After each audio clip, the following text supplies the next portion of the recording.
కొంచెం ఏదైనా కూడా దాన్ని అప్డేట్ చేసుకొని ఇన్ఫర్మేషన్ ఇవ్వండి. మీ గతంలో కూడా మీ కాలనీకి వచ్చి మాట్లాడినా మనం అంబేద్కర్ విగ్రహానికి పూలమాల వేసిన అక్కడ కూడా మన బాధలు చెప్పుకున్నాం. మరి ఆ బస్సు ఎట్లున్నది ఏంటి అనేది కూడా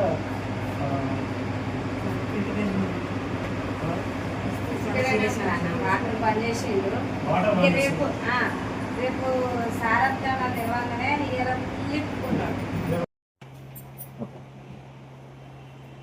ఈరోజు మచ్చ సుజాత వరంగల్ పశ్చిమ నియోజకవర్గంలోని భద్రకాళి దేవస్థానం నానుకొని ఉన్న చెరబండ రాజు నగర్ ఎస్సీ మాదిగ సామాజిక వర్గానికి చెందిన బిడ్డ.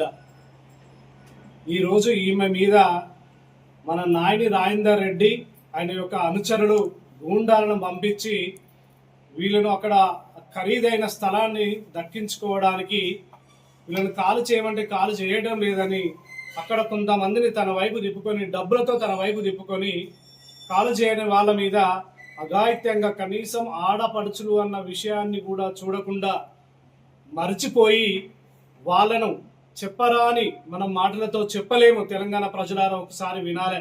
ఈ కాంగ్రెస్ ప్రభుత్వం ఎస్సీల మీద, ఎస్పెషల్లీ ఎస్సీల మాదిగల మీద చేస్తున్న దౌర్జన్యాన్ని, ఒక స్త్రీని ఆడ మనిషి అన్న విషయాన్ని కూడా మర్చిపోయి తాకరాని చోట్ల తాకుకుంటూ వాళ్ళని విపరీతమైన దాడి కొడితే ఇప్పటికీ వారం రోజులు అవుతుంది తన హాస్పిటల్కి వచ్చి. ఇప్పుడిప్పుడే కోలుకుంటుంది ఈ మచ్చ సుజాత.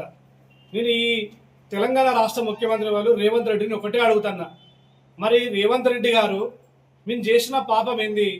మేము ఎస్సీ మాదిగలుగా పుట్టడమే మా తప్ప, ఎస్సీలుగా బతకడమే మా తప్ప అంటున్నా. మాకు విలువలు లేవా? మేము మనుషులం కాదా? ఇదే పశ్చిమ నియోజకవర్గంలో నాయన్ రాజేందర్ రెడ్డి తన ఎమ్మెల్యే అయినప్పటి నుంచి మా దళితుల మీద విపరీతమైనటువంటి దాడులు చేయిస్తున్నాడు.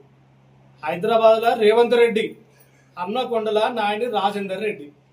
మరి ఏం చేద్దాం అనుకుంటారు మీరు మా ఎస్సీ మాదిగలను? ఇక్కడ చూస్తేనేమో చెరబండ రాజు నగర్ గత 30 సంవత్సరాల నుండి వాళ్ళ చెమట చుక్కల్ని రక్తాలుగా మార్చుకున్న చెమట చుక్కల్ని వాళ్ళు బండగొట్టి ఆ దేవస్థానం పక్కకి ఇచ్చిన స్థలంలో వాళ్ళు గుడిసెలు వేసుకొని 30 సంవత్సరాలు అవుతుంది. ఇప్పుడు వచ్చి కాలు చేయమన్నాడు ఏందని మీరు? తెలంగాణలో మీరు చేసుకుంటూ పోతే చూసుకున్నానికి మేము సైలెంట్గా ఉండడానికి ఎవరైనా మా దాంట్లో జ్ఞానవంతులు ఉన్నాం, మా దాంట్లో చదువుకున్న వాళ్ళు ఉన్నాం.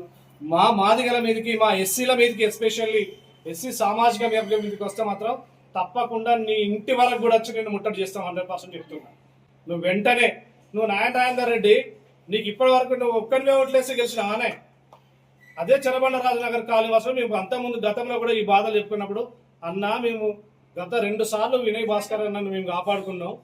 సరే ఇప్పుడు అవకాశం వచ్చింది, కొంచెం చేంజ్ అవుతుంది. అయ్యో ఈ నాయన రాజేందర్ రెడ్డి కూడా వేస్తాను మా కాలనీ మొత్తం నాయన రాజేందర్ రెడ్డికి ఓట్లు వేసినావు. నీకు ఓట్లు వేసినే వాళ్ళ పాపమైందా? నిన్ను సింహాసనం మీద కూర్చుండబెట్టిన వాళ్ళ పాపమా? మరి నీ వేరే సామాజిక వర్గం దగ్గర నీ పోయే దమ్మున్నదా?